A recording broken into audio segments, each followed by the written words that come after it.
Merci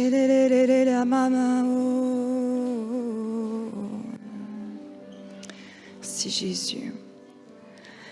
Pour tous ceux qui ont le Saint-Esprit en eux éveillé, je tiens à dire le mot éveillé parce que la Bible elle dit qu'on peut éteindre le Saint-Esprit. Vous connaissez ce passage qui dit n'éteignez pas le Saint-Esprit.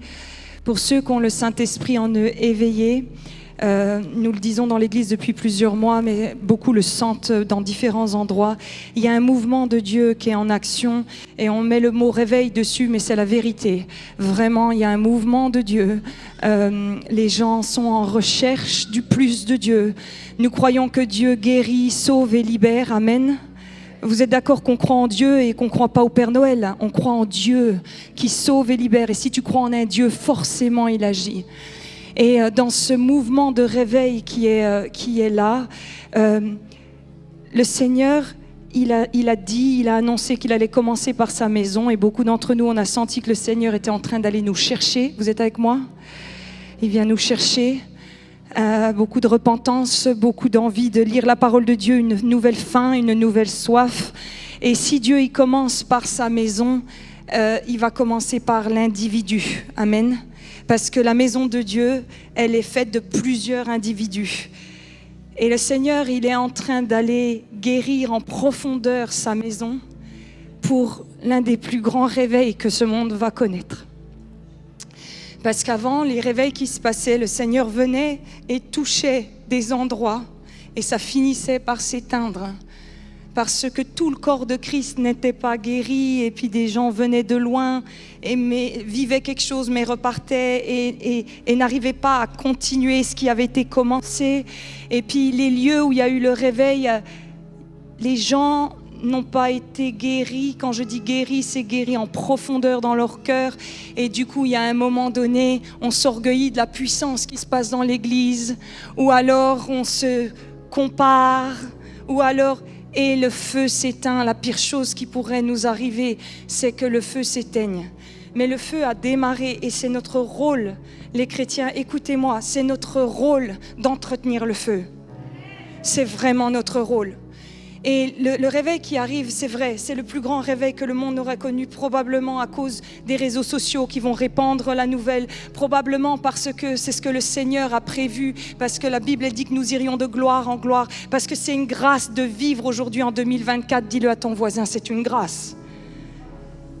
Que toute pensée de suicide et de dépression te quitte, c'est une grâce. Et beaucoup de fils prodigues sont en train de revenir parce qu'il y a une trompette qui a été sonnée dans les lieux célestes et ton esprit il le sait très bien. Et c'est pour ça que tu es très mal à l'aise avec beaucoup de tes péchés en ce moment et tu as raison. Et je prie que la main de Dieu s'alourdisse sur ta vie et que tu arrêtes ça dans le nom de Jésus. Parce que tu es appelé à plus que ça, tu es appelé à l'un des plus grands mouvements de Dieu. Et c'est pour ça qu'il y a certains combats très forts dans ta vie. Demande la prière, demande la délivrance. Parce qu'alors que l'Esprit de Dieu avance, les démons, ils ont capté ce qui se passe dans l'Esprit. Alors ils sont après toi. C'est pour ça que ça a été dur ces derniers temps. Mais vous savez quoi? On va gagner. On va gagner.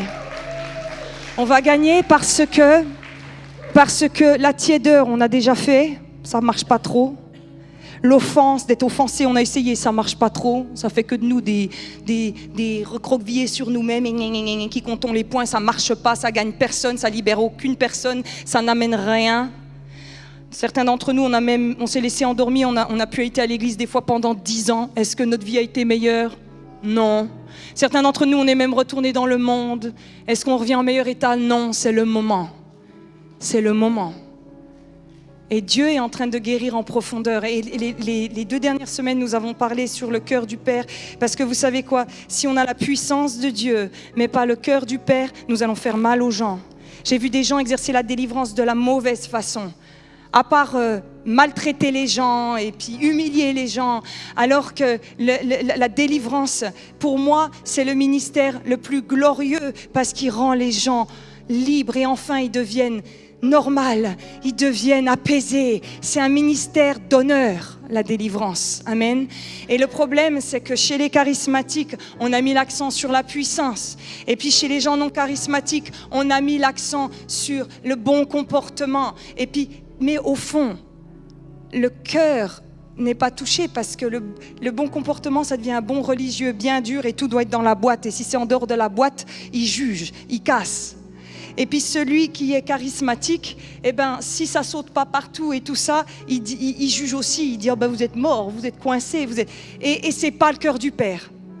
C'est pas le cœur du Père. Le Seigneur il est en train de guérir son Église et lui donner le cœur du Père, parce que quand tu as le cœur du Père, tout ce qu'on va faire et toute la gloire qui va arriver va pouvoir être vécue parce qu'on a le cœur de Dieu avec nous. Je ne peux pas l'expliquer autrement, mais je suis quelqu'un j'ai vu des grandes prophéties, j'ai vu des grandes choses, j'ai rencontré des gens guéris de cancer, de tout ça. Mais le cœur du Père, c'est ça qu'il nous faut, parce que sinon on arrivera devant Dieu et on dira on a chassé des démons en ton nom. On a guéri des malades et il va dire loin de moi, je ne vous connais pas. Et ça va faire drôle à plusieurs d'entre nous. On va dire j'étais pasteur, on va dire mais j'ai lu ma Bible et tout. Dieu, il veut qu'on connaisse son cœur. C'est un papa. Il veut juste qu'on ait son cœur. C'est tout. Et vous voyez, mon fils, si je lui mets une Porsche entre les mains, il va faire un accident. Mais si je l'élève bien, s'il grandit bien, s'il passe le code, s'il passe le permis, je pourrais lui confier une voiture. Et c'est ce que Dieu veut. Il veut donner la puissance à son Église. Mais on n'est pas prêt. On est des ados et on veut la gloire, on veut des âmes, on veut le réveil. Mais on n'a pas le cœur du Père. On veut même que nos enfants soient sauvés, mais on ne leur montre même pas le cœur du Père. Pourquoi vos enfants y croiraient à ce que vous dites? Vous représentez mal Dieu. Vous comprenez qu'on est les représentants de Dieu pour nos enfants? C'est très important, hein? Un parent est la prophétie vivante de Dieu pour tes enfants. Et donc Dieu, il est en train de guérir le cœur des chrétiens, et Dieu, il ne va pas lâcher l'affaire. Et il va continuer, et il va continuer. Il y a eu un temps de grâce, mais ce temps de grâce est passé, hein? Dieu, il ne va pas lâcher l'affaire. Il va continuer, et il va continuer, et il va continuer, et il va continuer. Sa main va s'alourdir sur la maison de Dieu. Je te le dis, j'ai vu des chrétiens pouvoir vivre, vous avez déjà dû entendre parler de pasteurs, de méga church et tout, vivre des années dans le péché, c'est en train d'être révélé en ce moment. Vous êtes avec moi? C'est fini pour la gloire de Dieu. Et je prie que la main de Dieu s'alourdisse sur nous, s'alourdisse, que vraiment, vraiment, vraiment on se dise Seigneur, tant que j'ai pas ton cœur, tant que j'ai pas ton cœur. Le péché, je vais vous dire honnêtement, je m'en fiche que vous péchiez. Franchement, je m'en fiche. Tout ce que je sais, c'est que vous péchez parce que vous connaissez pas le cœur de Dieu. Sinon, tu pécherais pas. Tu comprends qu'il faut pas dire aux gens qu'il faut pas boire. Il sait déjà qu'il faut pas boire. C'est pour ça qu'il cache ses bouteilles. Ben oui. C'est parce qu'il essaye de combler quelque chose d'autre. Le cœur du Père. Vous allez me dire, mais Johanna, me dis pas qu'on est t'es en train de nous prêcher la base. Ben si. Et c'est pour ça que Jésus, quand il est venu, il a que fait de dire le cœur du Père, le cœur du Père, le cœur du Père. Et Jésus, il est venu et franchement, il passait pas son temps à dire « Venez, on ressuscite les morts, go, go, go, on va faire un show, ça va être énorme !» Il passait son temps à dire aux gens « Le Père, il t'aime. Tout le monde te déteste, mais le Père, il t'aime. T'es rejeté, mais le Père, il t'aime. T'es pauvre, mais le Père, il peut pourvoir. Et puis le Père. Et quand il faisait des miracles, c'était pourquoi? C'était pour montrer le cœur du Père. Tout le temps. Et le problème, c'est que j'ai remarqué que beaucoup d'entre nous, nous ne pouvons pas connaître le cœur du Père puisque nous ne savons pas les parties de notre cœur qui est orphelin. Je me répète. Tu ne peux pas savoir que tu as besoin de ça si tu ne sais pas que tu es en manque de ça. En fait, tu vis comme ça. J'avais expliqué il y a 2 dimanches que moi, j'ai été myope longtemps et c'est le jour où j'ai mis des lunettes que je me suis dit « Ah, le monde est comme ça !» Et en fait, nous naissons orphelins forcément, même si tu as eu le meilleur papa du monde. En fait, il y en a un autre de papa qui s'appelle Dieu. Et il est bien au-dessus du tien. Donc forcément, tu as des manques de père parce qu'il te faut. Ton père, il t'a protégé, mais il ne peut pas te protéger partout dans le monde, alors que Dieu peut partout dans le monde. Ton père, il a sûrement payé les factures, il a essayé, il t'a mis des chaussures et tout. Mais Dieu, il détient l'or et l'argent et Dieu, il peut tout. Alors que ton père, à un moment donné, il peut peut-être pas te payer les études que tu veux, mais Dieu peut. Donc il y a une dimension du cœur du Père qui doit rentrer, j'allais dire dans notre tête, mais elle ne peut pas rentrer dans notre tête, mais qui doit nous être révélée. Mais ça, tu peux que... Vous savez, dans l'adoption, j'avais vu une famille de pasteurs, ils avaient adopté un fils, il avait 18 ans, mais le fils a dû signer aussi. C'est-à-dire que les parents l'adoptaient, mais toi, il faut que tu acceptes de te faire adopter. Vous avez déjà vu des fois des familles adoptent des enfants et l'enfant, il a du mal à se laisser approcher au début. Il a du mal à se faire adopter. Je connais une famille de pasteurs, ils avaient adopté un petit garçon et une petite fille, le grand frère et la petite sœur, d'un pays très pauvre. Et alors qu'ils étaient adoptés, quand il y avait des réunions, vous savez, à la fin, il y a des buffets, des choses comme ça, les enfants, ils mettaient encore dans leur poche à manger. Alors qu'ils avaient des parents maintenant qui prenaient soin d'eux, mais leur cœur était resté orphelin. Il continuait à essayer de mettre à manger pour sa petite sœur.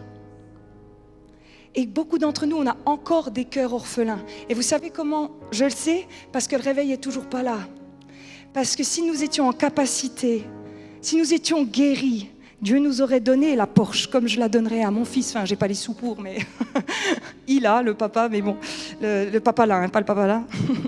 Mais le Seigneur, il veut envoyer le réveil dans son Église. Une fois, j'ai vu Dieu, je priais et j'ai vu c'était comme une image, vous savez, de Jésus qui arrive sur son cheval blanc au galop. Et je me disais, mais il arrive. Et en fait, je voyais que c'était comme un galop au ralenti, vous savez. C'est comme si Dieu disait, mais mon Église, elle n'est pas totalement prête. Parce que si je déverse ma puissance et j'amène plein d'âmes et tout, vous savez quoi? Il y a des gens, ils arrivent dans l'Église, ils sont nouveaux convertis et tout, et il y a quelqu'un qui est dans l'Église, qui les drague et qui couche avec eux après. Donc, j'ai pas trop envie que ça se passe ici. Vous comprenez? J'ai envie qu'on soit guéris. Parce que si Dieu nous amène plein de gens, et puis que des gens dans l'église sont malades, et que dans l'église, ils se retrouvent avec les mêmes problèmes qu'à l'extérieur de l'église, c'est pour ça qu'on a des bergers, amen, pour surveiller, tous ceux qui sont rebelles là, vous inquiétez pas, on vous a à l'œil, on sait très bien. Mais oui, t'as pas à contrôler ma vie, eh ben je vais te dire un truc, c'est notre église. Alors on la contrôle, on la, comment dire, on la bergette, on bergie, on la surveille, c'est normal.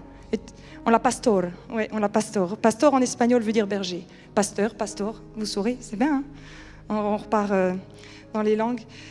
Et du coup, j'aimerais parler ce matin et je prie que le Saint-Esprit fasse son œuvre sur les symptômes de l'orphelin. Parce que tu ne vas pas chercher le cœur de Dieu si tu ne sais pas que tu as des manques. Par contre, comme on se connaît, bien sûr on se connaît, vous êtes d'accord, au fond, on sait très bien qui on est. Je vais parler de certains symptômes du cœur d'orphelin et je prie que si c'est votre cas, vous puissiez saisir et dire « Ok, ça c'est vrai, c'est moi.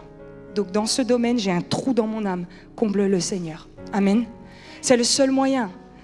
Et après, quand notre vase va être réparé de partout, qu'il n'y aura aucun trou, Dieu pourra se déverser parce que comme ça ne va pas se perdre. Amen. Amen.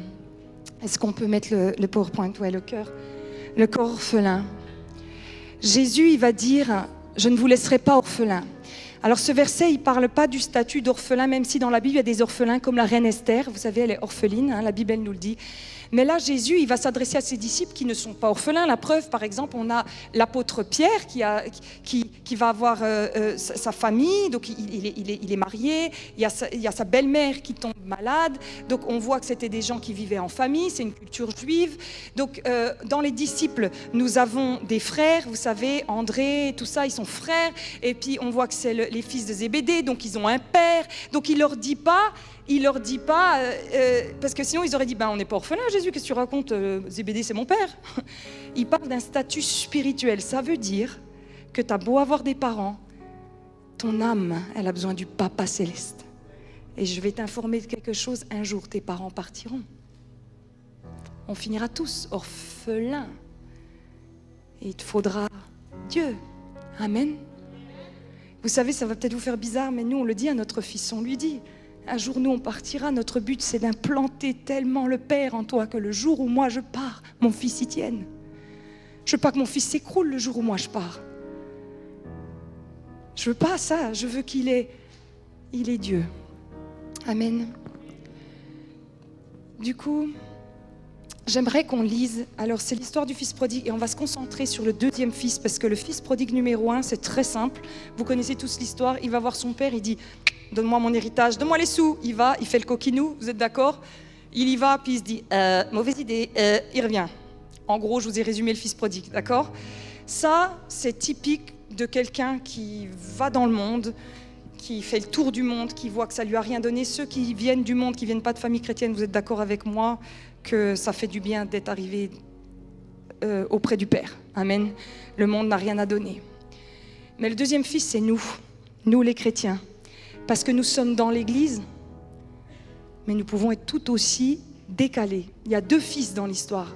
Il y a le fils qui part dans le péché, et il y a l'autre qui est soi-disant à la maison, mais qui n'a rien capté au cœur du Père, et qui va vivre à côté de la plaque. Et ça va être nous. On va le lire ensemble.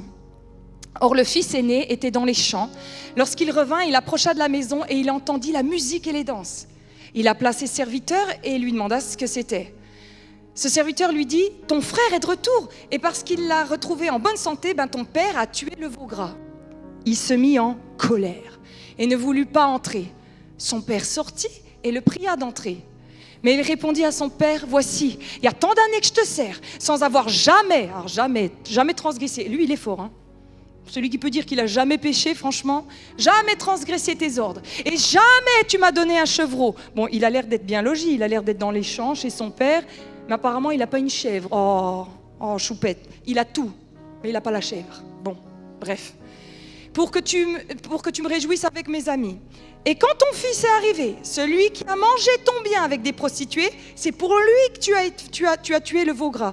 On verra tout à l'heure, on ne comprend pas trop, c'est un veau gras ou un chevreau. Et vous verrez pourquoi, ok, hein, vous voyez, on dirait qu'une fois c'est une bête, une fois c'est une autre. Mon enfant, lui dit le père, t'es toujours avec moi et tout ce que j'ai est à toi. Mais il fallait bien s'égayer et se réjouir parce que ton frère qui voici était mort et qu'il est revenu à la vie parce qu'il était perdu et que maintenant il est retrouvé. Alors, en toute honnêteté devant le Seigneur, Seigneur, nous prions chacun d'entre nous, tu scannes nos cœurs alors que point par point nous allons soulever dans cette histoire le cœur spirituel orphelin et tu nous montres. Amen. Amen. C'est le Saint-Esprit qui fera ça. Donc il y a deux fils, le prodigue qui vit dans le monde et le deuxième qui est chrétien mais qui ne connaît pas le cœur du Père. Si on reconnaît les symptômes, on pourra alors commencer à guérir. Il y a quelques jours, j'ai eu une angine. En fait, c'est en déglutinant que vous avez mal, oui, hein, vous avez mal, vous sentez, il y a un ganglion, voilà. Donc quand je vais voir le médecin, je lui dis mes symptômes, il regarde, mais du coup il peut traiter parce que les symptômes sont dits. Donc on va dire nos symptômes, ok? Ok, le premier, c'est que souvent l'esprit orphelin a un esprit de victime. Il ne sait pas gérer la douleur, donc il la nourrit. C'est son fonds de commerce. Il a beaucoup d'apitoiement. Il saisit mal la grâce et le pardon. Son vécu devient son fonds de commerce. Il utilise sa souffrance pour justifier sa condition. Il est souvent sujet à la dépression, au rejet, des difficultés à recevoir l'amour, la personne n'y croit pas. Et dans l'histoire de Luc 15, on se rend compte que le deuxième frère du fils prodigue, il se plaint et il se sent rejeté. Le fils ne peut pas voir ce que le père a pour lui, il est bloqué dans sa condition. Souvent, les gens qui ont un esprit orphelin, vous voyez ce que c'est que l'esprit de victime? C'est jamais de leur faute, c'est toujours les autres, ça leur arrive toujours à eux. Et en fait, ils n'arrivent pas à embrasser. Vous imaginez que vous êtes devenu, quand vous êtes converti, l'enfant de l'être le plus puissant de toute la planète Terre. C'est comme si je t'annonçais que le roi Charles t'avait adopté, en mieux. Vous comprenez le truc? Et là, et il y a des chrétiens, en fait, ils cultivent même leur maladie. Mon papa, il est là, il pourra vous dire, une fois on a prié pour quelqu'un, il s'est avancé, il nous a dit, est-ce que vous pouvez me guérir à 80%? 80% pourquoi? Pour que je puisse garder ma carte handicapée. Ça existe. Esprit de victime. Alors que si Dieu te guérit, t'imagines le monde qui s'ouvre à toi. Mais non, esprit de victime. Et puis quand tu as l'esprit de victime, c'est difficile pour toi de recevoir la guérison parce que quelque part, d'être la victime, ça permet de mettre les autres au silence. L'autre, il vient, il te dit quelque chose. Ouais, mais tu sais, moi. Et l'autre, il dit, ah, ok. Vous avez déjà eu une mère comme ça, une grand-mère comme ça? Vous savez, elles font tourner le monde autour de leur, comment je dirais, ouais, leur rejet. Donc tu peux rien faire, tu peux rien dire. C'est le monde de la victime, il y a des amens là. J'espère que ta mère n'est pas dans la salle. Mais Dieu, il dit, mais dans toutes ces choses, nous sommes plus que vainqueurs par celui qui nous a aimés. T'es aimé, t'es tellement aimé que, tu sais ce que j'ai dit la dernière fois à la réunion de prière, à chaque fois maintenant que le diable va t'envoyer quelque chose, commence à danser en lui disant, tout concourt au bien de ceux qui aiment Dieu, tout concourt au bien, tu m'envoies une balle, tu sais comment ça se passe dans le monde céleste, le diable il t'envoie un truc, et Dieu il le prend, comme Joseph, hop, il le jette dans un trou, et Dieu il le prend, et il en fait un vice-président, bam. Chaque fois que l'ennemi t'envoie quelque chose, commence ta danse de la victoire. Commence ta danse de la victoire. T'es pas une victime. Oui, mais mes parents m'ont rejeté. Ouais, mais tu sais quoi? Je vais te dire un truc. Tes parents, ils t'ont pas voulu, mais au milieu de leur bazar, Dieu, il a permis que le sperme arrive jusqu'à l'ovule et que tu arrives sur terre. Et quoi qu'ils aient fait, Dieu, il a dit, je le veux, je l'aime et je vais faire quelque chose avec sa vie. Amen. Amen. Dieu, il se trompe pas. Il n'y a aucun être humain qui vient sur terre sans l'aval de Dieu. Amen. Alors là, ça va être l'esprit inverse. Vous avez des gens, quand ils ont l'esprit orphelin, ils sont soit victimes, soit persécuteurs. Ça va dans deux extrêmes. Parce que l'esprit persécuteur, ils ont été blessés et ils se disent, alors là, plus jamais. Donc, bam, ils bombent le torse. Ils développent alors un système d'attaque de dominant afin de ne jamais être humiliés à nouveau. Il faut qu'ils dominent et contrôlent la situation, eux, pour que plus jamais ils soient dominés. Sauf que quand tu es fils et filles de Dieu, tu t'en fiches, papa s'occupe de tout. Vous savez quoi? Gérer une église, c'est pas évident. Il y a de tout. Il y a des mariages et des naissances, c'est merveilleux. Mais il y a des décès et il y a des cancers et il y a des... Vous voyez? Et vous savez ce que j'aime me dire, moi, c'est que l'église, elle appartient à un papa. Ah, ça m'enlève une grosse pression. J'ai pas besoin de contrôler et de... Vous imaginez le niveau de contrôle qu'il faut pour essayer de gérer, je ne sais pas, 200, 300 personnes. Ça fait beaucoup, hein? Tu dors plus la nuit, hein? Mais on laisse. Est-ce qu'on doit savoir? Dieu permet qu'on finisse par le savoir. Amen. Dieu, il parle. Si on ne doit pas le savoir, eh ben, que le Seigneur donne du discernement. Mais c'est Dieu qui s'occupe. Pas besoin de devenir des... Beaucoup de pasteurs tombent dans le contrôle à cause de ça. Oui? Parce qu'il y a la crainte, il faut gérer. Ces personnes développent du perfectionnisme, c'est des travailloliques. Vous savez, vous avez alcooliques et travailloliques, c'est des gens qui travaillent tout le temps. Il faut être là, il faut dominer, il faut contrôler, il faut agir. Ils sont hyperactifs, inflexibles. Ils ont énormément de mal à reconnaître leurs erreurs. Ils ne peuvent pas flancher, ces gens, vous comprenez? Il faut tenir une tension. Forte tension intérieure. Ils peuvent devenir des leaders toxiques parce que comme c'est des gens qui sont là et qu'il faut contrôler, eh ben, vous les retrouvez, c'est dans des situations, ça peut devenir des coachs, mais des coachs qui détruisent des fois on les a déjà vus dans certains sports, ça devient toxique, mais même dans nos églises, même nous, on peut devenir comme ça. Et aussi, pardon, j'avais marqué, mais je n'ai pas dû l'enregistrer. Dans les symptômes, ils développent des choses comme de l'hypertension, des migraines. Oui, vous imaginez la tension intérieure qu'il faut pour tenir? Si tu es sujet au perfectionnisme, c'est que tu ne connais pas papa. Parce que papa, il n'en a rien à faire, que tout soit nickel et parfait et en carré. Papa, c'est un bon papa. Tu fais la tâche qu'il te demande et le reste, il s'en occupe. J'aimerais parler aux mamans solo. Vous savez, les mamans solo, ce qui n'est pas évident pour vous, c'est que vous devez tout gérer. J'ai envie de vous mettre un défi ce matin. Et si je vous disais, lâche un peu et laisse papa gérer. Alors c'est vertigineux pour vous, vous allez dire quoi, Johanna? Attends, il y a des factures, il y a tout ça. Je sais. Mais c'est ça la foi. Et c'est ça que Jésus a essayé de dire constamment. Papa est là, Dieu est un Père. Vous savez que Jésus, il le disait aux Juifs, qui étaient des pharisiens, qui connaissaient la loi, tac, comme ça, qui étaient réglés comme des horloges, qui faisaient des jeûnes, et même des fois, il y en a certains d'entre eux, ils vont le dire, ils vont dire à Jésus, j'ai respecté toutes les lois depuis ma naissance. Ils ont l'air d'être assez bien, ces gars-là. Et Jésus leur dit, baisse la pression. Tu sais quoi, plus tu es chrétien et que tu remets les choses à Dieu, plus tu as de fruits dans ta vie. C'est incroyable ça, hein? Alors tu vas me dire, Joanna, moins j'en fais, plus il y a de fruits. Oui, Jésus en 3 ans a changé le monde, ouais. Et toi, tu te casses la tête. Et tu rends tout le monde malade. Parce que les perfectionnistes, je peux vous dire quelque chose, vous nous saoulez. Fatigant. Il faut que tout soit comme ça. Il n'y a rien dans le monde qui est comme ça. Les arbres, ils ne sont pas alignés comme ça dans la forêt. Je suis sûre que quand vous allez vous balader en forêt, vous les perfectionnistes, ça doit être un supplice. Ah, et alors vous allez me dire, oui mais Joanna, au ciel, tout est beau, tout est rangé, tout, ouais, t'inquiète pas. Justement, c'est Dieu qui gère son royaume. Amen. Et vous remarquerez un truc, chez les perfectionnistes, il y a un domaine où ils sont obsessionnels et un autre domaine où c'est, excusez-moi le terme, le bordel. Parce que ton cerveau, il ne peut pas tout gérer. Donc ils vont vraiment, par exemple, être... La nana, elle est nickel. Alors là, des fois, il y a des filles, je vous félicite, je ne sais pas à quelle heure vous vous levez pour faire votre brushing, mais vraiment, chapeau. Nickel. Et tu arrives dans leur maison. Hein? Bref. C'est bizarre. Hein?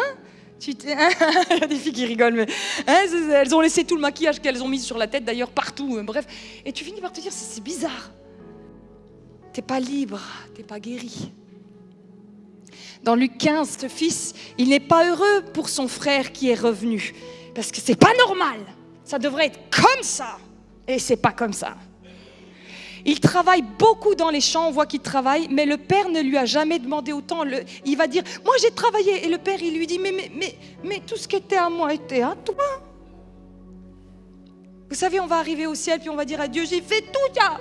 Et Dieu, il te dit, mais je te demandais que ça, et si tu avais fait que ça, j'aurais soufflé dessus et mis mon onction. Et ce serait devenu puissant. Des fois, on se casse la tête. Et si je te disais que Dieu, il te demande juste d'évangéliser une personne et que cette personne est peut-être la prochaine Billy Graham, tu sais qu'au ciel, tu auras les fruits de Billy Graham, c'est toi qui as amené Billy Graham au Seigneur, tu me suis? C'est comme ça au ciel, hein? Mais toi, tu t'agites partout. Puis tu dis, il faut sauver tout le monde. Moi, demain, je suis... Ah! Et puis tu fais un contre-témoignage. Et puis après, tu es dans le journal. Il y a une secte qui se balade dans Belfort. Oh, tu nous aides pas, tu nous aides pas. Tu nous aides pas. Amen. Le Père, il fait les choses bien, comme il faut. Et je vais te dire, tu sais que c'est le Père qui est dans ta vie parce que tu as une grande paix. Vous savez, mon fils, quand il était petit... Si j'allumais, il avait 1 an, hein, j'allumais l'aspirateur, ah, il hurlait. Vous savez, ça leur fait peur, c'est un truc qui vient à leur niveau et qui fait, qui va les aspirer. Alors il hurlait, Pierre il venait, il le prenait dans les bras, alors que l'aspirateur continue. Mon fils était calme, dans les bras de papa. Oui, quoi qu'il se passe, si t'es... Toute personne victime de stress, d'anxiété et tout, c'est que tu ne connais pas le cœur du Père, parce que sinon tu ferais dodo dans le creux du bras de Jésus. Je me prêche à moi. Hein. C'est-à-dire que oui, ouais, on se prêche. Parce que quand je commence un peu à m'agiter, mon mari souvent il me dit, Joanna, va passer du temps avec Dieu. Il m'envoie dans ma chambre. Il me dit, va passer du temps avec Dieu. C'est ça, il faut que j'aille dans les bras de papa. Mais moi... Avant, j'écrivais à mes copines, vite, vite. Qu'est-ce que t'en penses? Une agitation. Maintenant, ça c'est fini. Je vais dans les bras de papa avant. Alors bien sûr, il faut quand même avoir des amis à qui on parle, on est d'accord. Mais assurez-vous d'abord d'aller à papa. Il est dur de cœur. Il est leader et grand frère. Les leaders, je vais vous dire quelque chose, là où vous devez scanner votre cœur, c'est demander à Dieu si vous êtes un leader toxique ou sain. Vous allez dire, non, moi c'est bon, moi je suis un fonceur. Non, tu mets des coups de boule à tout le monde sur le chemin, et puis non. Un bon leader, en fait, c'est un bon papa. il se réjouit plus que les autres réussissent que lui. Vous savez, quand c'était la fête des mères et que les filles, elles ont prêché là, je disais à Pierre, je sais pas, j'ai eu plus de joie ce dimanche-là que toutes les fois où des fois moi-même je prêche. Tellement contente. Et dans ma tête, je commençais à penser à toutes celles dans l'église qui pourraient encore le faire. Et je leur dis, elles me disent, oh, tu crois, Johanna? Oui, parce que quand tu as le cœur du Père, tu repères chez tes enfants et puis tu les tires. Ça, c'est le cœur du Père. Amen. Amen. L'esprit de camouflage, alors qu'est-ce que c'est? C'est des gens qui vont se construire un personnage. En fait, j'avais connu des jeunes, ils sont nés dans une famille très particulière. Le papa avait souffert de choses psychiatriques, la maman, ça allait pas trop et tout. Et puis, les enfants, ils sont comme ça, ils ont une grande imagination. Ils s'étaient un peu inventé un monde. Et les enfants, ça leur permet de fuir la réalité, vous savez. Donc, j'ai envie de dire, bon, c'est pas grave, voilà, les enfants, ils essaient de penser à autre chose. On leur dit souvent, pense à autre chose. Sauf qu'arrivé à l'âge adulte, quand t'as poussé tordu, tu restes tordu. Et donc, c'est des gens qui continuent à vivre dans quelque chose qui n'est pas réel. Parce que quelque part, papa, maman, c'est pas rassurant. Alors, on va s'inventer un autre monde. Et nous tous qui souffrons de certains symptômes d'orphelins dans nos cœurs, on a tous développé des systèmes de camouflage. C'est pas vrai? Hein? Voilà, donc on les a tous, on essaye de bien paraître. C'est pour ça que des fois vous voyez des stars qui montent, qui sont des super chanteuses, puis après tout le monde dit « Mais pourquoi elle finit dans la drogue ?» Pourquoi? Elle a fait une course à la reconnaissance et puis elle a paru géniale et tout, et peps et tout, puis en fait à l'intérieur ça allait pas. Mais ça, tout le monde s'en fiche, les gens veulent juste écouter sa musique. Oui? C'est pour ça, ne sois pas pressé de rentrer dans le ministère. Si tu crois que rentrer dans le ministère, c'est se tenir sur une estrade avec des petites lumières et puis Laurent qui joue du piano et après ça va sur YouTube. C'est pas ça. C'est un combat spirituel énorme, c'est une vie donnée, c'est des critiques sur toi. Amen. Il faut être mort pour rentrer dans le ministère. Hein? Voilà, juste tu meurs comme ça, après quand on veut te tuer, plus personne ne peut te tuer. T'es mort.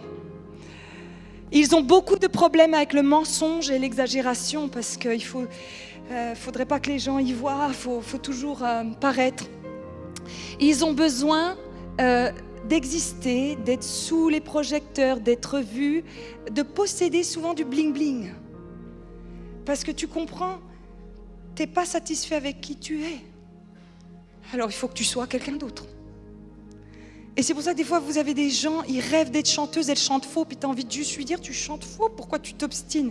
Parce qu'elles se disent, là, je serai quelqu'un. La meilleure chose que tu peux être, c'est toi. Papa t'a très bien fait. Papa s'est pas trompé, et dans la Bible, et on en a parlé avec mon groupe de maison la dernière fois, Dieu a mis des dons en chacun. Quand tu es né, il y a un logiciel qui a été téléchargé. C'est pour ça que vous voyez des jeunes. Moi, je ne comprends pas. Mon fils, il est sportif. Moi, franchement, je cours s'il faut que j'aille chercher vite fait mon pain avant que la boulangerie ferme. Mais je ne cours pas. Et mon fils, il peut galoper, courir après un ballon. Il a le sport dans la peau. Vous êtes avec moi, ceux qui n'ont pas le sport dans la peau? Comme ils diraient certains, je le regarde à la télé. Mais il y a des gens, ils ont des choses en eux. Et je vais te dire quelque chose, si tu ne connais pas Papa Dieu, tu ne vas pas accepter tout ce qu'il a donné de toi en disant merci. Merci de m'avoir fait. Vous savez que moi, ma mère, elle était tache de rousseur, rousse. Donc nous avons la peau blanche. Vous savez que moi, je ne bronze pas. Les Africains, je suis jalouse. Mais quand je te dis que je bronze pas, c'est-à-dire qu'il suffit que j'aille l'après-midi avec des copines juste faire une marche, je reviens, je suis une crevette. Et j'ai des cicatrices là parce que une fois j'ai une copine maghrébine qui m'a dit « Johanna, pour bronzer, il faut du zeytoun ». Et elle m'a mis de l'huile et du citron, un mélange, et ça m'a fait des cloques. Et je les ai à vie, mais je pensais que j'allais bronzer. Ma mère, elle m'a dit « T'es malade, t'es complètement malade !» Ok, mais C'est tout. Alors qu'est-ce que je vais faire? Je vais passer mon temps à dire à Dieu, Seigneur, je ressemble à Blanche-Neige quand je vais à la plage avec mes copines. Je suis comme je suis. Et tu sais quoi? Vous êtes super beaux les Africains. C'est très bien que vous soyez comme ça. Et puis moi, je suis comme je suis. Et quand tu acceptes qui tu es, et puis ce que Dieu a mis en toi, il y a une grande paix qui vient. Alors mais oui. Amen. Simplement, papa s'est pas trompé. Et tu vas me dire, alors Johanna, les enfants handicapés, vous savez quoi? Je vais vous dire quelque chose. Dieu non plus s'est pas trompé.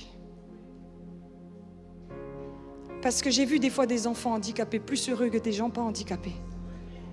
Vous en ferez ce que vous voudrez. Et je suis pas pour l'handicap et tout ça parce que je l'ai pas vécu. Mais j'ai un peu ma doctrine sur ça. La Bible, des fois, elle dit c'est pour la gloire de Dieu aussi. Dieu il peut faire quelque chose à travers ça. Parlez au gars, vous avez déjà vu son témoignage, celui qui n'a pas de bras et pas de jambes. Il vous dira qu'il est plus heureux que certains qui ont des bras et des jambes. À réfléchir, hein? Ouais, amen, ouais. Ils fuient leur manque en voulant le combler par toutes sortes d'agitations. Ils remplissent leur vie par des paillettes et des fausses joies. Il y avait une fille, une fois, elle était à l'église et franchement, tu lui aurais donné... elle était pétillante et tout. En fait, c'était une boule de douleur à l'intérieur. C'est juste qu'elle s'était mise en mode survie. Mais tu sais que ça, un jour, ça sort. Par X... Tu sais, le diable, la Bible, elle dit qu'il attend le moment opportun. Tu sais, lui, s'il faut attendre 20 ans, il te laisse. Comme ça, tu parais la fille... Et puis, tu as toute une génération qui suit cette chanteuse, qu'elle est merveilleuse. Et comme ça, quand la chanteuse, elle explose, elle embarque avec elle toute la génération avec. Oui? Amy Whitehouse. Vous connaissez Amy Whitehouse? Bref, ouais. Ils ont beaucoup de bonnes actions, mais pour les mauvaises raisons. C'est-à-dire qu'ils vont dire « Moi, je suis là. Moi, je rends service. » Et puis, il y a tout est beau, tout est... Mais c'est pour obtenir... quelque chose des gens en fait, la reconnaissance des gens. Alors que si papa il t'aime, tu dis oui ou tu dis non. T'as pas besoin continuellement de... Vous voyez ce que je veux dire? On aime être les sauveurs. Vous aimez pas être les sauveurs? Vous avez vu la belle position qu'on a quand on est les sauveurs? Ah, tu peux m'appeler tout le temps, le jour, la nuit. Ouah, Johanna, elle est tout le temps disponible. Non, Johanna, elle l'est pas tout le temps. Parce qu'elle est humaine. Mais j'aimerais bien qu'on raconte ça de moi. Mais ce n'est pas possible. Ce n'est pas possible. Alors, du coup, nous sommes 5 pasteurs, puis on peut faire des créneaux, comme ça vous pouvez en appeler un, pendant que les autres dorment, ou un autre. Amen. Parce que tu n'es pas Dieu.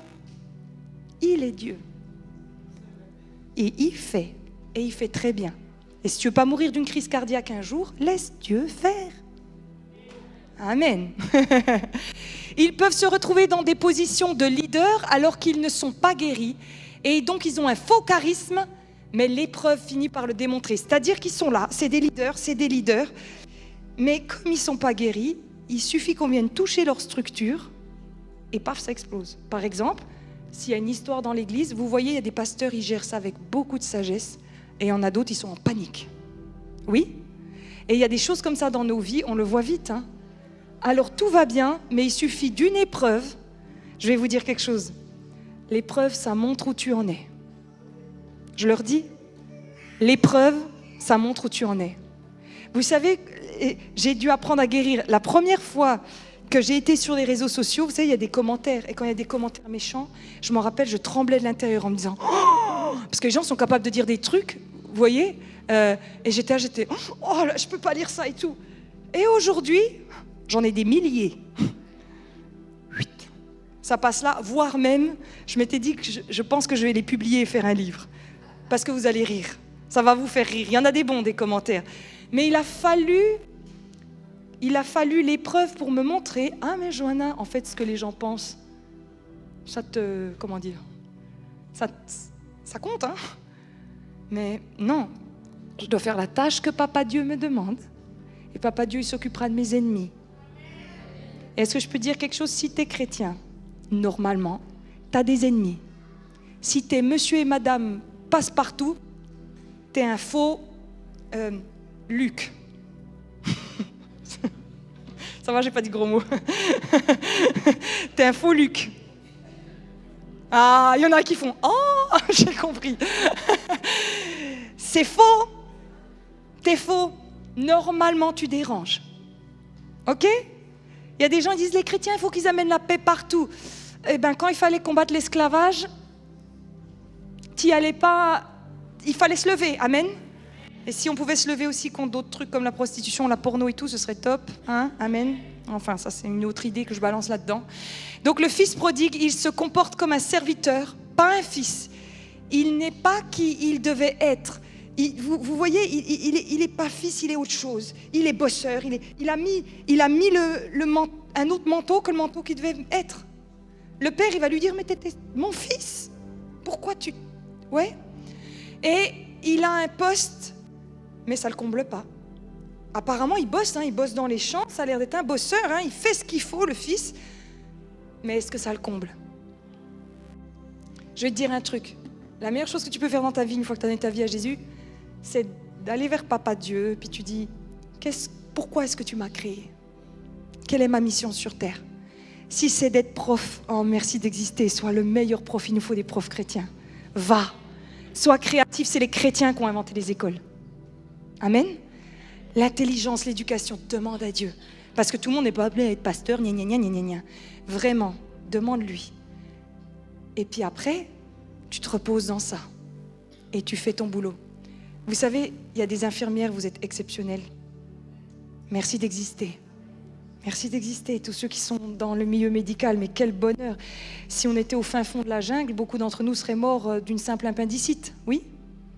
Merci d'exister. Demande à Dieu ce pourquoi tu es fait. Dis-lui, Seigneur, quand tu m'as envoyé sur terre, moi je vois souvent ça comme ça, Dieu il envoie un cadeau sur terre et des fois c'est vrai que ça tombe un peu, vous savez c'est un peu comme la cigogne qui livre le truc, ça tombe un peu dans la mauvaise terre et c'est triste. Mais le cadeau qui était livré, il y avait tout avec. L'appel, le don et tout. Alors t'arrêtes d'essayer de te comparer aux autres. T'arrêtes de vivre à travers les réseaux sociaux et de t'inventer une vie. Ouais, merci, il y a eu un amen. Alors je vais le redire. T'arrêtes de t'inventer une vie, de vivre à travers les autres. Tu ne seras jamais satisfait. Tu demandes à Dieu, tu m'appelles à quoi? Et après tu fais que ça. Vous vous rendez compte? Dieu il m'a appelé à parler et j'aime parler. Ouais, il m'a appelé à parler et je parle. Et mon mari, il parle 40 fois moins que moi. Alors il m'écoute, du coup. Mais du coup, il y en a qui parlent, il y en a qui parlent pas. Amen. Mais si tu demandais à mon mari de parler, je le vois, des fois, au bout d'un moment, il fait comme ça, tu sais. Il fait comme ça. Alors que moi, mes groupes de maison, vous pouvez demander aux filles, ça finit à 23h, minuit. Et Pierre me dit, c'est quoi vos réunions? Je lui dis, on parle. De quoi? De quoi? Et là, je me dis, de tout. Mais je pense que c'est mon onction. Oui. Une fois, une de mes cousines, elle m'a dit, Johanna, tu peux venir avec moi pour parler? C'était avec un propriétaire et tout. Je dis, oui, moi je viens. Oui. Elle m'aurait demandé autre chose, elle m'aurait dit, Johanna, viens, parce qu'elle, c'est une cousine qui court et qui fait le tour de l'étang des Forges. Je lui aurais dit, écoute, trouve-toi une autre cousine. Ouais, juste fais ce que Dieu te demande. Et il utilise des jamais et des toujours. Ben oui, quand tu te camoufles, tout est, non, jamais, toujours. La vie, c'est un équilibre. Amen. Un équilibre. Alors, j'aimerais te demander, ça va être important. Le cœur orphelin, il est facilement offensable. Est-ce que tu es facilement offensable? Et je vais vous dire, ce truc-là, c'est le poison de l'Église. Il n'y a pas beaucoup d'amen, papa. Ils disent pas amen. Facilement offensable. Dans les études qu'on fait des églises, on étudie pourquoi il y a des divisions d'églises, pourquoi et tout ça.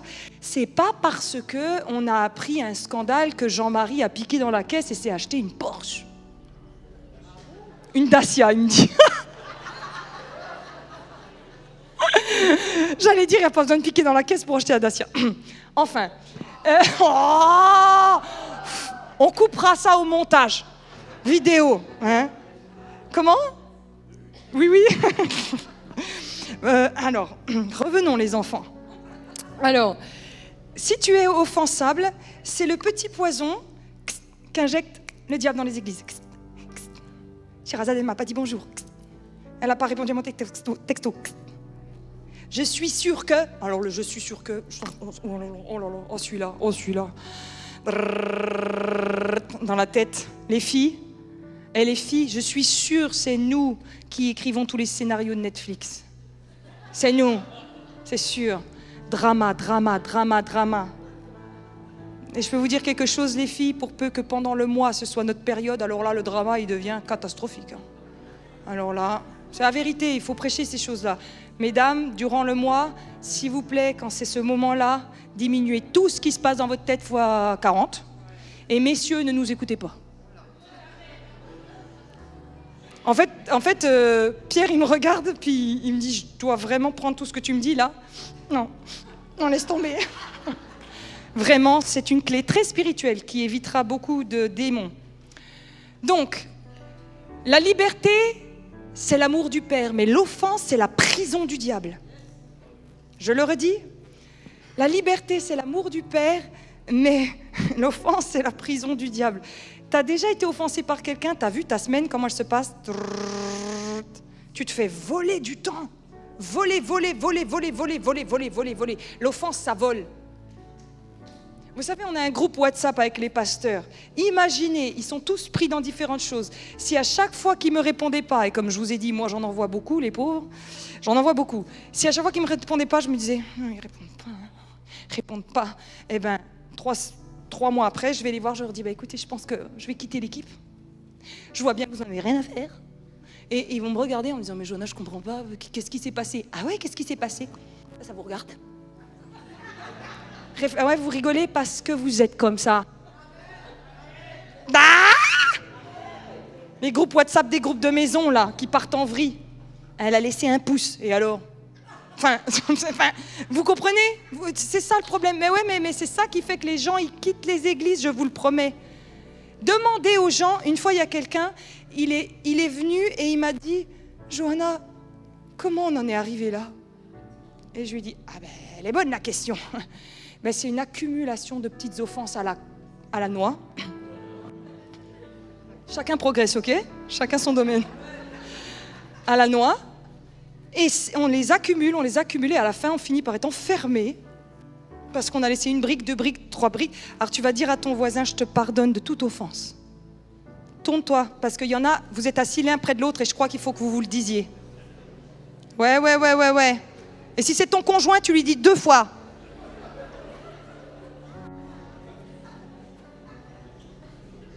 Ouais, l'offense. Le corps orphelin, il est à vif et il prend tout. Alors je vais te demander quelque chose aussi. C'est dur ce que je vais dire. Mais si tu es d'une autre nationalité ou quoi, arrête d'être offensé pour tout aussi. Je suis sûre qu'ils ne m'aiment pas parce que je suis arabe, parce que je suis noire, parce que je suis blanche, parce que... Ok, on arrête. Et même s'ils étaient contre toi, qui est ton papa? J'ai parlé à un jeune cette semaine. Quelqu'un lui a fait vraiment une crasse et il a raison. Et je lui ai dit, tu sais quoi, on ne touche pas aux enfants de Dieu comme ça. Je lui ai dit, t'inquiète pas, papa s'en occupe. C'est pour ça, arrête de te justifier, arrête de te défendre, arrête d'être dans l'offense. Laisse. Alors tu vas me dire, alors là, Joanna, c'est le coup pour s'en prendre plein la gueule, et puis on doit rien dire. Oh oui! C'est l'évangile. Voilà. Amen. Et ceux qui n'applaudissent pas, c'est la même. Ça montera ça descendra jusqu'au cœur, pardon. Ça descendra. La personne se montre facilement la tête et se fait des scénarios, c'est ce que je disais. Elle a tendance à couper les ponts, s'isoler. Le verset dit, il ne voulut pas entrer dans la maison. Quand tu es offensé, tu fais. Voilà, offensé. J'aimerais te demander quelque chose. Est-ce que tu es offensé dans la CBM? C'est très important parce que tu sais ce qui va se passer? Le poison, il est injecté et il va travailler après. Alors je te l'annonce, la CBM, elle n'est pas parfaite. Vous savez, les gens qui vous disent « Bienvenue dans notre église, c'est la meilleure de la région. » Là. Ok, elle n'y est pas. On y travaille, mais elle n'y est pas. Donc quand tu vas être offensé, la Bible, elle dit « Va voir la personne. » C'est dur, hein? Mais il faut le faire. Pas parler à tes copines pour répandre le venin. Tu parles à la personne. Et si la personne, elle n'entend pas, tu peux voir avec les responsables, d'accord? Mais tu fais les choses selon l'ordre de Dieu, comme ça, il y a une paix qui va couler dans ton cœur.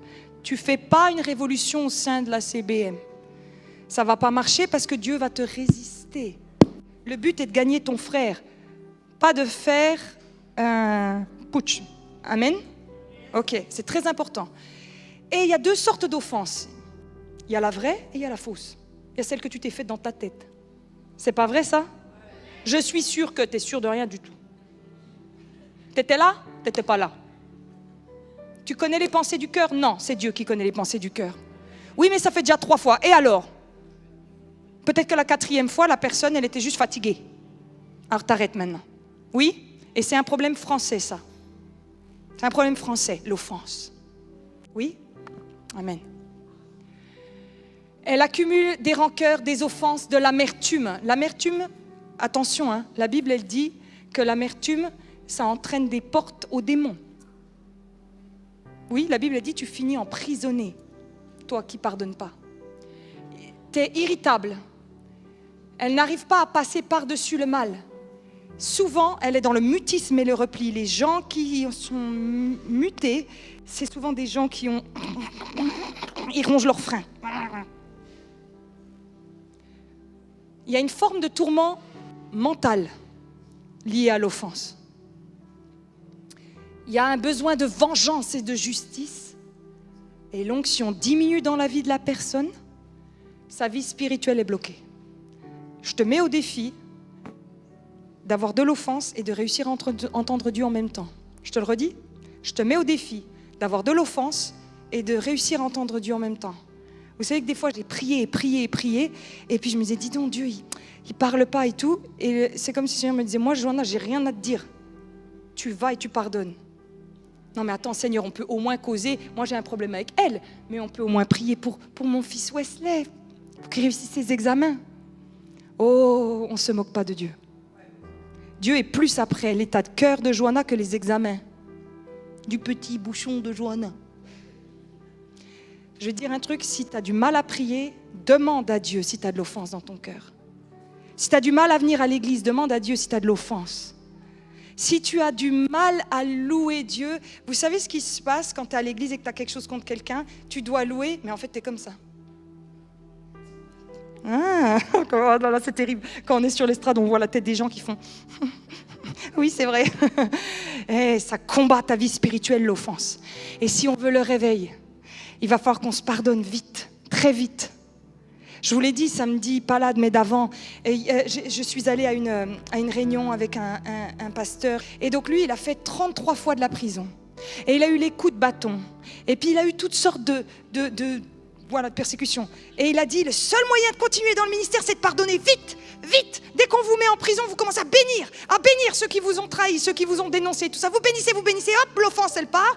Ils te libèrent de prison, tu réévangélises, ils te rechopent, ils te remettent, tu repardonnes, tu repars, tu réévangélises, ils te reprennent, ils te remettent, tu repardonnes. Et c'est ça l'évangile. 7 fois, 77 fois. Oui, mais elle ne m'a pas dit bonjour. Il va falloir progresser, les amis. Hein? Autant de fois, venez, on pardonne. Alors tu vas me dire, ça veut dire qu'on laisse Johanna? Non, c'est parce que tu connais le cœur du Père qui s'en occupe. Ton rôle, c'est de pardonner. Son rôle, c'est de juger. Je redis, ton rôle est de pardonner. Son rôle, c'est de juger. Il faut que tu connaisses le cœur du Père. Quand tu connaîtras le cœur du Père, ce sera facile. Mes neveux et mes nièces, ils viennent toujours, ils disent, je vais te dire à Tata.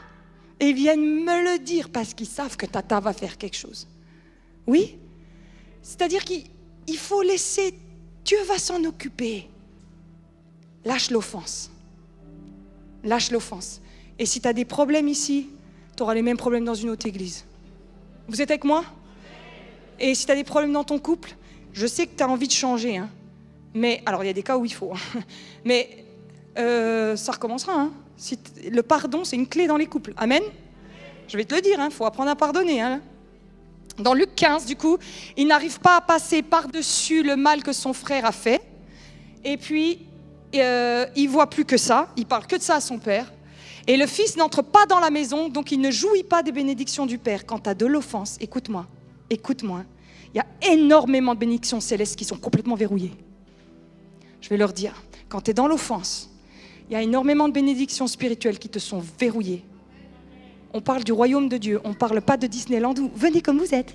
Non, on parle du royaume de Dieu. Le royaume de Dieu, c'est des principes de vie, d'amour, de pardon, de joie, de paix. Et on ne fait pas ce qu'on veut comme on veut en se disant « elle, je lui parle pas ». Mais par contre, je suis sûre qu'en allant à la conférence là-bas, le prophète, il va me donner une parole.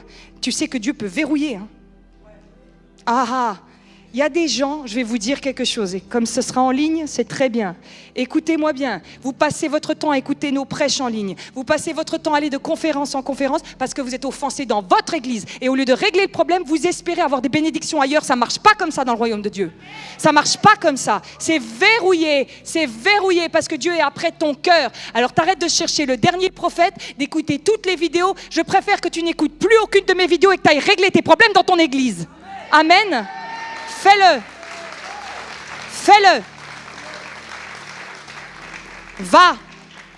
Va régler l'offense. C'est ça qui tue notre vie. Amen. C'est ça qui tue notre vie. Proverbe 19, 11, une gloire à oublier l'offense. Vous savez ce que c'est la gloire? C'est merveilleux d'oublier l'offense. Dis à ton voisin, je crois que ton problème c'est l'offense. Ouais. Il y a certains d'entre vous, le problème est l'offense. Alors, j'ai d'autres points, mais je vais m'arrêter ici ce matin. On fera les autres points plus tard.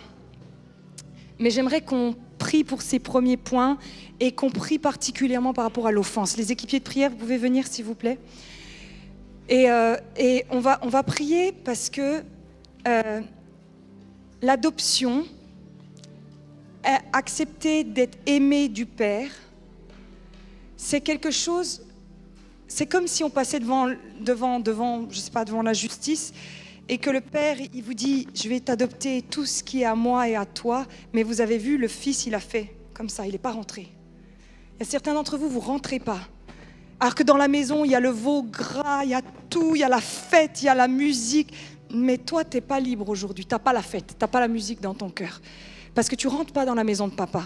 Alors tu vas me dire, mais je suis sauvée, Johanna. Oui, il est bien le Fils. Hein. Il n'est pas dit qu'il n'est pas le Fils. Il est bien le Fils. Mais il ne jouit pas de la condition de Fils. C'est un petit peu comme si, je ne sais pas, le prince William, le fils de Charles, se mettait à vivre comme un sans-abri alors qu'il est fils de roi. Et beaucoup d'entre nous, on est comme ça. Et l'offense, elle t'empêche de vivre comme un fils. Parce que je vais te dire honnêtement, entre toi et moi, si tu es enfant de Dieu, ce que pensent Marie-Christine et Jean-Philippe, on s'en fiche. Alors, on va me dire, ça c'est facile, Johanna, mais quand l'offense, elle vient des gens proches, celle-là, elle pique. Hein. Je vais te dire quelque chose. Avant d'être l'enfant de tes parents, tu es l'enfant de Dieu. Avant d'être la femme de ton mari, tu es l'enfant de Dieu. C'est-à-dire qu'il faut remettre les choses et lâche l'offense. Tu lâches l'offense déjà parce que toi aussi, tu as été pardonné par Dieu. La Bible dit, pardonne-nous nos offenses comme nous les pardonnons. Donc tu pardonnes. Et tu peux alors rentrer dans la maison. Lâche l'offense. Et puis ouais, le fils, oui, c'est frustrant, je suis d'accord avec vous. Tu as un fils qui fait n'importe quoi, puis après tout le monde fait youpi, youhou. Tu as envie de dire, on lui met pas de baffe avant, enfin, je sais pas, non, on peut pas lui régler son compte avant, je comprends. Laissez faire. D'accord? Dieu s'occupe. Est-ce qu'on peut se lever, ceux qui ont besoin de prière par rapport à l'offense? Alors, on peut prier pour vous, les équipiers de prière. Oui, vous pouvez venir, vous avez vos badges. Ne recevez la prière que de ceux qui ont le badge. Hein? D'accord, hein? Comme d'habitude. Mais ce qui va être important, on peut prier pour vous. Mais on ne peut pas pardonner pour vous. Je le redis. On peut prier. Donc, les équipiers de prière, ils vont être avec vous. Mais ils ne vont pas le faire pour vous. vous allez décider ce matin que Papa Dieu s'occupe de tout. Et que vous n'allez pas porter un poison à l'intérieur de vous qui s'appelle l'offense et l'amertume. Amen. Et que vous n'allez plus être des victimes. Vous allez arrêter de tout contrôler. On va tous lâcher prise. Ça vous dit qu'on lâche prise? C'est dur, hein? C'est dur. Vous avez déjà vu des vidéos où les gens ils se laissent aller comme ça et on les chope? Laissez-vous aller dans la présence de Dieu. Merci Seigneur. Donc ceux qui ont besoin de prière, vous pouvez venir. Et les autres, vous savez, hein, on va louer ensemble. Parce que si ton cœur d'orphelin est déjà guéri, alors ça veut dire que tu as un bon cœur et tu peux prier pour ceux qui vont s'avancer, qui ne sont pas encore guéris. Amen. Mais je pense qu'on a tous des besoins de toute façon. Seigneur Jésus, nous venons dans ta présence te demander, Seigneur, de guérir, de libérer de tout esprit orphelin. Seigneur Jésus, toute personne qui souffre du rejet, qui souffre de devoir contrôler, de colère, toute personne qui a accumulé de l'offense, Saint-Esprit, viens ce matin. Je lis tout esprit de colère, tout esprit de peur, tout ce qui fait que l'âme, elle est agitée, au lieu d'être sécurisée dans l'amour du Père. Viens, Esprit de Dieu. J'ai une pensée, j'ai une parole. Toute personne qui a une tendance légaliste ne connaît pas le Père. Le Père est un Dieu d'amour. Et vous allez dire, oui, mais non, tu ne le connais pas puisque tu es dur. Seigneur, je te prie pour toutes les personnes qui fonctionnent par la loi et non par l'amour. Révèle-toi, Père. Révèle-toi. Révèle-toi, Seigneur Jésus. Révèle-toi. Amen. Vous pouvez vous avancer. On va commencer à prier pour vous.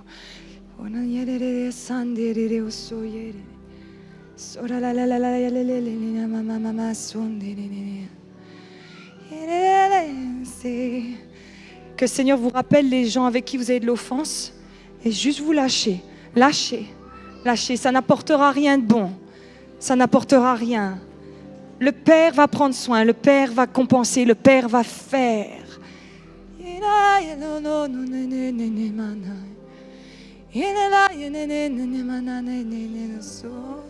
Le nom de Jésus.